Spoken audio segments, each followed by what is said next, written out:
নানা প্রতিকূলতা ও চ্যালেঞ্জের মধ্যেও 2024-25 অর্থবছরে দেশের অর্থনীতির লাইফলাইন খ্যাত চট্টগ্রাম বন্দর কন্টেইনার হ্যান্ডলিংয়ে অভাবনীয় সাফল্য অর্জন করেছে। সৃষ্টি হয়েছে নতুন রেকর্ড। রাঙ্গামাটির লংগতুতে নানির বাড়িতে যাওয়ার পথে 13 বছর বয়সী এক কিশোরীকে সেগুন বাগানে নিয়ে জোরপূর্বক ধর্ষণ করার অভিযোগ উঠেছে স্থানীয় খলিল নামে এক যুবকের বিরুদ্ধে। চট্টগ্রামের সাতকানিয়া থানাধীন চট্টগ্রাম কক্সবাজার মহাসড়কের কেরানীহাট এলাকায় শতাধিক অবৈধ স্থাপনা উচ্ছেদ করেছে সেনাবাহিনী।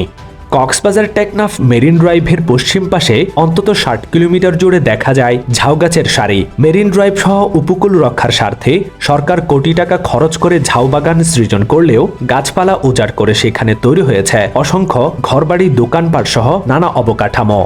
স্মার্ট চট্টগ্রাম গড়তে নগরের ভূগর্ভস্থ অপটিক্যাল ফাইবার নেটওয়ার্ক স্থাপনের লক্ষ্যে চট্টগ্রাম সিটি কর্পোরেশন ও ফাইবার অ্যাট হোমের মধ্যে চুক্তি সই হয়েছে। কক্সবাজার 1 চকরিয়া পেকুয়া আসনের সাবেক সংসদ সদস্য ও চকরিয়া উপজেলা আওয়ামী লীগের সভাপতি জাফর আলমকে 7টি মামলায় 18 দিনের রিমান্ড মঞ্জুর করেছেন আদালত।